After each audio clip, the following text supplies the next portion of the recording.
What's up, guys? This is Taking the Field with Stevie Mac, and on this episode, we're going to recap Week 3 in Premier Lacrosse League action, just as we do on every Monday edition of the podcast. We'll update the power rankings in just a bit. We'll recap the weekly picks and the Player Royale PLL Fantasy Lacrosse, and then we'll finish it all out by getting your thoughts in the mix on Week 3. So again, to sort of recap the picks from this weekend, a tough weekend at that for the picks, just 2-2 in the picks of the games. Obviously hit on the Chrome and the Archers. The Atlas and the Chaos were my picks in the other two games. Obviously, those two did not work out. And the player props, I will admit, my worst week yet in the player props, didn't hit on a single one of those. So again, just sort of a tough week for the picks. But hey, as a whole, in picking the game straight up, we're 8-4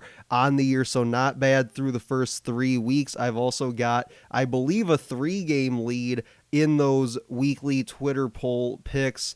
On take at Stevie Mac Media is my Twitter handle, so you can check that out there each and every week heading into the new week of PLL action to pick who you think is going to win each of the 4 games that particular weekend. So yeah, just to recap that a bit, and then also diving in a little bit to PLL Player Royale as well. Again, similar to the picks this week, a bit of a tough week, a challenging week at that in Player Royale. Both my Tier 1 picks in Week 3 didn't perform at the level that I kind of anticipated them to. You talk about Jeff Teat had just the 1 goal on 2 shots against the Whipsnakes. That I don't think anyone could have predicted going into the weekend, so a tough week for him. And then Jake Fricaro was my other Tier 1 pick at midfield. Came in averaging about 15 fantasy points per game through the first 2 weeks. Definitely didn't live up to that here in Week 3, so just a tough week in general for PLL Player Royale. But again, looking ahead to Week 4, we'll get into that in the next episode later on this week. I'll give you guys my Week 4 lineup in that episode, and we'll break that down for you as always. But to jump in to this week's power rankings, some really fun games this weekend. The Chrome obviously improving to 3-0 this weekend. The Whipsnakes as well in that tough game against the Atlas on Friday night. The Redwoods obviously finally got their first win, sort of got that out of the way, and now they're able to move on and potentially build on that win moving forward. So to jump in to the power rankings here following Week 3, number 1, I've got the Whipsnakes. They jump up a few spots here in the power rankings because they got off to a bit of a slow start by their standards. Still were 2-0 in the first couple weeks of the season. Week 3, this was their biggest game yet against the Atlas. It was a big game under the lights, 2 undefeated teams to that point. And again, they had their best game to that point. That's one of those environments, that's one of those situations where this Whipsnakes team, led by Jim Stagnita, they always know how to show up and get the job done in those kinds of situations, and they did. They won by a couple goals, in fact, in that game, and their defense played absolutely fantastic. Anytime you can hold a guy like Jeff Teat to just 2 shots for the game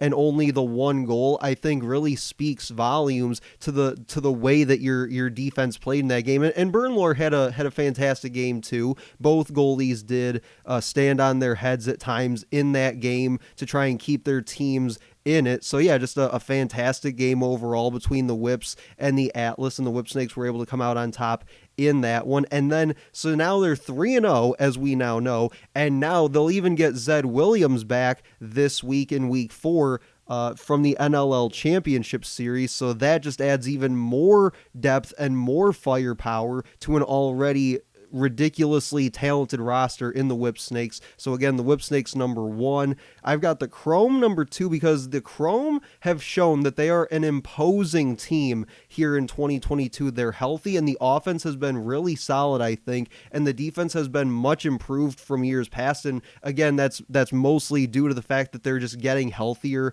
on defense. They get guys like JT Giles Harris back. They get a guy like Jesse Bernhardt back from injury. They traded late last year, as we know, for Nick Grill. He's now become a very big part of that Chrome defense as well. So just really on both sides of the ball, just been very efficient so far these first couple weekends. They're number 3 in scoring offense. They're number 1 in scoring defense. Connor Farrell, I think, is having his best start to a year in the PLL. And you look at some of these guys individually. I already mentioned JT Giles Harris as part of that defense. He's third in caused turnovers so far this year. You talk about some other guys on the offensive side, like Logan Wisnauskas is second in 1-point goals for the league and third in shooting percentage, and Dylan Malloy is second in assists in the PLL. So just a very well-balanced, well-rounded, and just all-around tough Chrome team to start the year. Number 3, I've got the Atlas. The loss to the Whipsnakes is not a bad loss, and there's still plenty of bright spots, I think, that you can take from that game. Again, I mentioned it with the Whipsnakes and how Bernlor played. Jack Kincannon has had a ridiculous start to this season, and he stood on his head a lot in that game, just trying to keep his guys in it. But that third quarter of that game, I believe it was a 7-2 edge for the Whipsnakes in the third quarter of that game. Just let it slip away from them a little bit there in the second half. But again, Kincannon has been a bright spot. The attack through the first 2 weekends had been a huge bright spot, and the defense, I think, as a whole had been a bright spot as well. And you talk about the play of Trevor Baptiste through the first 3 weeks has been a gigantic bright spot. But one of the things that game did expose for the Atlas was that the offensive midfield needs to be better to take pressure off that attack, to take pressure off Jeff Teat if he only goes 1 for 2 shooting, or take pressure off Eric Law or Chris Gray, etc., etc. Because you look at guys like Costabile shooting 11% through the first 3 weeks. Romar Dennis shooting 9%, albeit through 2 weeks because he wasn't a part of the roster in week 1, and Brendan Curry shooting 8%, have all taken 10 or more shots so far this year. So they need the offensive midfield to step up a bit here from week 4 on to take some of that pressure off the attack in the event that a guy like Jeff Teat goes 1 for 2 shooting in a game. But like I said, a ton of bright spots for this Atlas team. I still think that they're no doubt one of the top 3, at worst top 4 teams right now in the PLL. Number 4, I've got the Archers, because the Archers dominated the Cannons and jumped to 3rd in the league rankings. However, I'm not entirely ready to say that they're a championship level team, but they definitely, I think, have a shot at it. I think they showed here in week 3 that they definitely have it within them to be that kind of a team, to just be absolutely lethal offensively and can hold a team down on the defensive end of the field. Their next game is against the Atlas, who I think will definitely be coming out ready to go following that loss to the Whipsnakes in week 3. So the Archers have to be ready for a pissed off Atlas team for sure. And I think if they win that one, if the Archers win that one, it'll put them in that conversation for being a team that could potentially be playing in the final game of the year. But as we know from past experience, they're also one of those teams that has the tendency to collapse in the postseason. And they will hopefully be getting Grant Ament back soon from injury, so that's a plus for them to look forward to as well. So I think that the Atlas will be their toughest challenge so far of the season, and it'll give us a better understanding or a better sense of how serious this Archers team really is in terms of being a championship caliber team.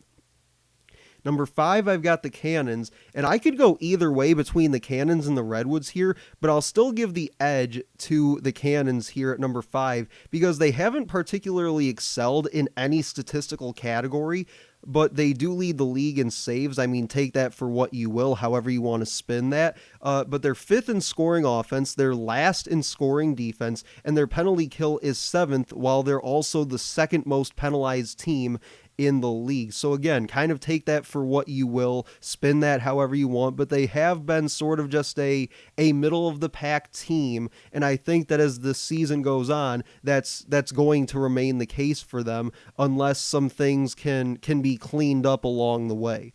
Number 6, then I have the Redwoods. They picked up a win in week 3. They finally got on the winning side of things after really struggling the first 2 weeks of the regular season. But they struggled in the first half of a low-scoring game against the Chaos. Neither team looked particularly good in that Week 3 matchup, but the Redwoods were just able to scratch and claw and fight their way to the victory. And you couple that with the struggles from the first 2 weeks, and the Redwoods have yet to really put it together for a full game. We talked about struggled in that first half against the Chaos, came out, they found a way in the second half to just be the better team of 2 not so great teams currently in the second half, and came out with the win to avoid going to 0-3. But they also have shown prior to that half very little life. Prior to that second half, as I said, against the Chaos, they're last in scoring offense, 5th in scoring defense, they're last in shooting percentage, 7th in shots on goal, and 2nd in turnovers. So again, a lot of their struggles actually reside on the offensive side of the ball, but you saw them start to sort of figure things out. You saw some things starting to gel, and Rob Pennell even said, yeah, it took us about 2.5 games to start getting it going, but now we really feel like it's starting to click, and we just got to keep that going from here on out. So we'll see if they are, in fact, able to do that. But the next 3 games, in order for them to do so, don't get much easier, as they have the Whipsnakes, the Archers, and the Atlas as their next 3. Number 7, I've got the Chaos. It's been a tough go to start the year for Andy Towers and his crew, but we kind of knew that going in because of the guys that they were missing, because of the NLL playoffs and the NLL championship series that just concluded the other night. And they've definitely battled for sure, and they're not in necessarily unfamiliar territory being at 0-3, as they've started each of the last 2 years in about an 0-3, 0-4 hole to start the year, and they've wound up playing in that championship game each of the last 2 years. So again, not necessarily unfamiliar territory for this team. And now looking ahead to week 4, they get those NLL guys back from that championship series. So they'll be at full strength the rest of the way, barring any sort of injuries or anything like that. And 2 of the bright spots for this team through those first 3 weeks of the regular season is that they're 2nd in power play and 1st in penalty kill. And I think more so impressive is that 2nd ranking power play without guys like Josh Byrne and without guys like Dane Smith as part of that unit. So again, when they get some of these guys back, they are going to make a push, I think, for that top 4 in the PLL, as they've done each of the last 2 years. And then number 8, I've got the Water Dogs. It would be easy to flip these last 2, the Chaos and the Water Dogs, as they are in the league's standings flipped at 7 and 8 respectively. But the Water Dogs don't have that built-in excuse that the Chaos had prior to this upcoming weekend in week 4. And I think outside of Dylan Ward, they've had their team that they want to roll with on any given weekend, minus the injury to Sowers as of late. And they haven't really been able to put it together for a full game. You talk about came out slow in that first half, week 1 against the Cannons, made things a little more interesting in the second half, but they dug themselves too big a hole. So that's really been the theme for them, is they haven't been able to put it together for a full 4 quarters yet here in 2022. And I wonder how much of a difference Dylan Ward will make once they get him back in the cage here the rest of the way, as they currently sit 7th in scoring defense, 6th in saves, and last in penalty kills. So again, how much of an impact will a guy like Dylan Ward have on this team moving forward now that he's available to them? So coming up in segment 2, to round out the show, we'll get your thoughts in the mix, recapping all things week 3 in the PLL. You're listening to Taking the Field with Stevie Mack.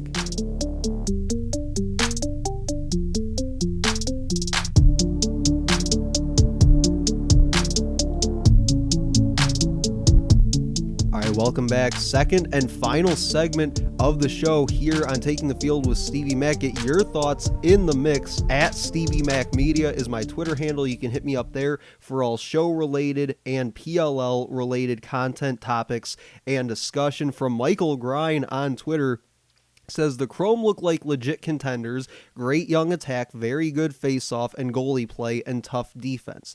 And he's got a couple other points that we'll get to here in a second. But to hit on this first one, yeah, the Chrome have definitely looked like one of the better three teams, I'd say, or two teams, possibly even, just to this early point in the season. I mean, you talk about they're not necessarily the flashiest team. They're not going to light it up in terms of goal scoring and things like that. It's going to be a tough, grinded out type of game when you play them. Although they did do a bit of goal scoring, if I'm not mistaken, against the Water Dogs in week 3.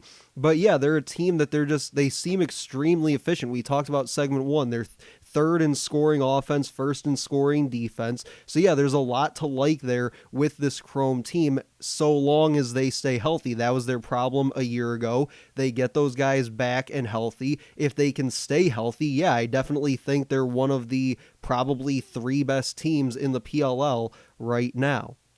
He says Whips played their best game so far, and now they get Zed back. And yeah, that's another point that I mentioned in segment 1, is that the first 2 weeks was a little bit sketchy for the Whipsnakes. They found a way to win those 1-goal games, as they always do. I believe during the week 3 matchup with Atlas, they mentioned that they've had 13 1-goal games in the several years in the PLL, and I believe they said 11-2 in those games. So just ridiculously good at winning those close games, just always finding a way. Didn't necessarily need to win that way in week 3 against the Atlas, but yeah, now you get a guy like Zed Williams back on attack and just makes that team so much more dynamic moving forward.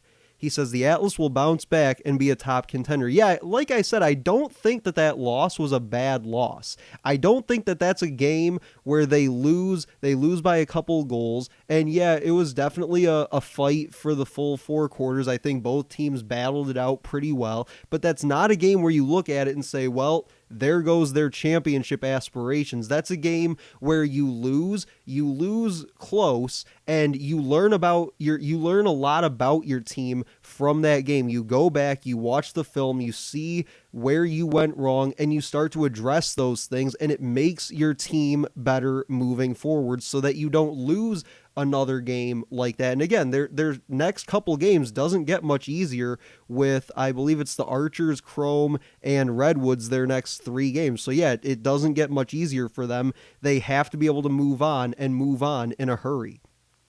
He says the Archers have the best 6-on-6 offense and are a scary opponent. Yeah, I mean, you look at that game against the Cannons now, however you feel about the Cannons and how good you think they are or not is one thing, but you look at what their offense was able to do 6-on-6 against the Cannons defense this past weekend. Yeah, they absolutely lit it up anyway and wherever they wanted to in that game. Whoever they wanted to attack, whatever matchup they wanted to attack, they did it, and they did so very, very well. So yeah, they're definitely one of the more dangerous 6-on-6 offenses, and they also converted on the power play again and again and again in that game against the Cannons as well.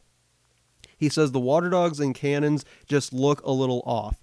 Yeah, I think that through the first 3 weeks, one thing that you can say about both those teams is that they're always just a couple plays away, it seems like. If they can just complete that pass, or if they can just make that ground ball, or if they can just do this or just do that, it always feels like they're sort of just a couple plays away from being able to pull some of these games out, but it just doesn't seem like it's bouncing that way for them. And I think that's something that you look at that first half for the Water Dogs against the Cannons in week 1 even, that's something that Ryan Boyle mentioned, is offensively they got down obviously early in that game, so they started forcing things a little bit, but just normal passes that you would think that they could make, especially in transition, they just weren't somehow able to make. So it just seems like they're always just a few plays away, the Water Dogs and the Cannons are, from winning or losing a game. And he says the Redwoods showed some fight and finally got a W. Now they get a rivalry matchup with the Whipsnakes. Yeah, that's one of those things where the Redwoods finally were able to shake off that slow start a bit. It wasn't easy necessarily against the Chaos, but they were able to get it done. They put one up in the win column. But again, now that they've done that, it still doesn't get much easier for them, as now they have to turn around and play arguably the best team in the PLL in the Whipsnakes. So yeah, it doesn't get much easier for them moving forward. So they're going to have to do just as Rob Pennell said in the second half of that game, and just continue to build and build and build now that they feel like they're starting to get just a little bit of momentum in their grasp.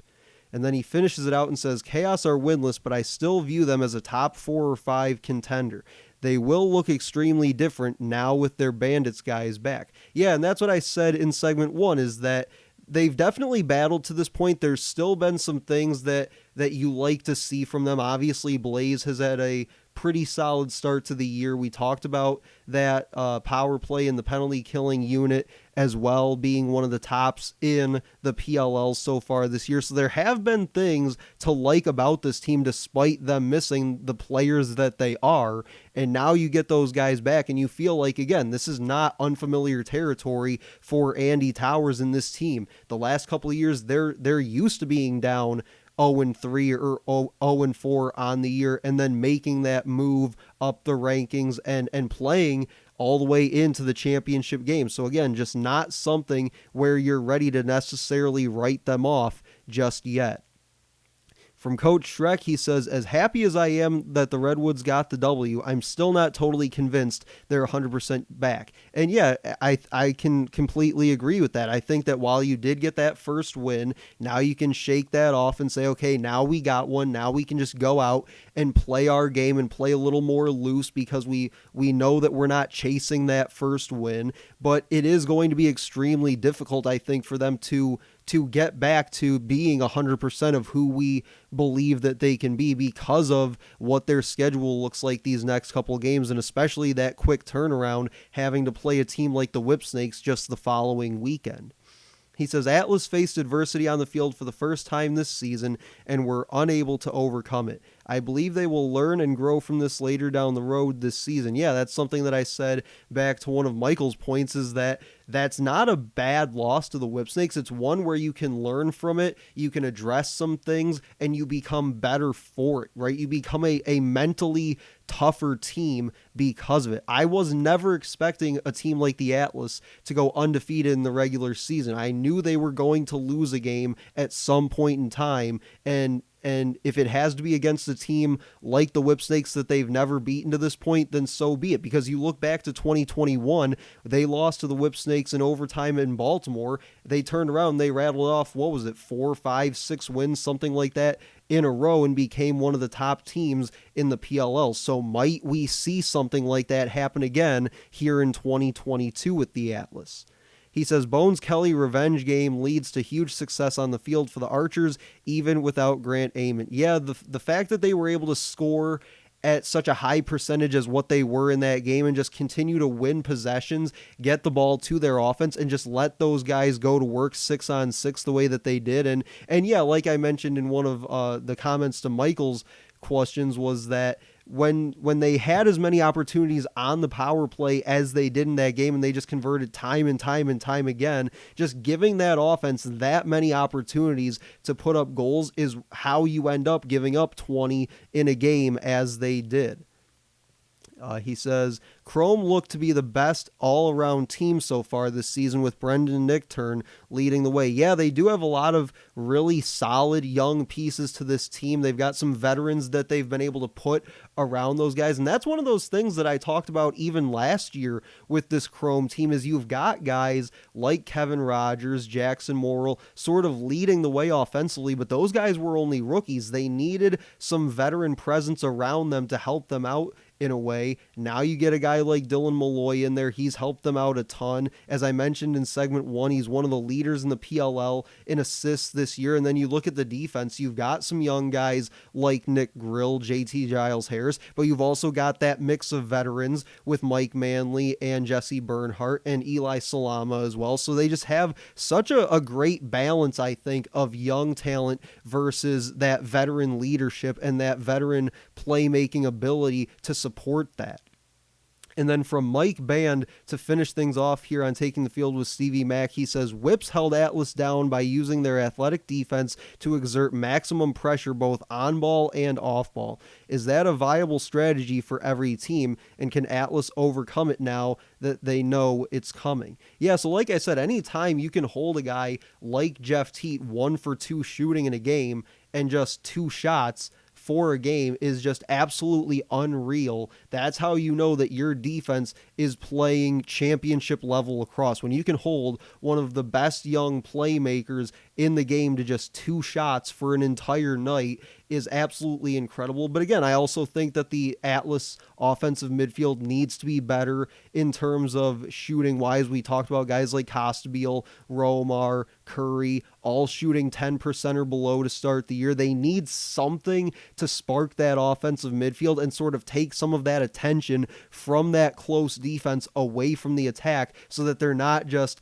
on their back pocket for the entire 4 quarters of the game. You got to do something to pull that attention away to give guys like Jeff Teat and Eric Law some breathing room down low. But that'll do it for this episode of Taking the Field with Stevie Mack. Make sure to like, comment, and share on this post. You can also check out the podcast anywhere you get your podcasts, including Google, Apple, Spotify, iHeartRadio, TuneIn, and Stitcher, just to name a few. But that'll do it for me. I'll talk to you guys later.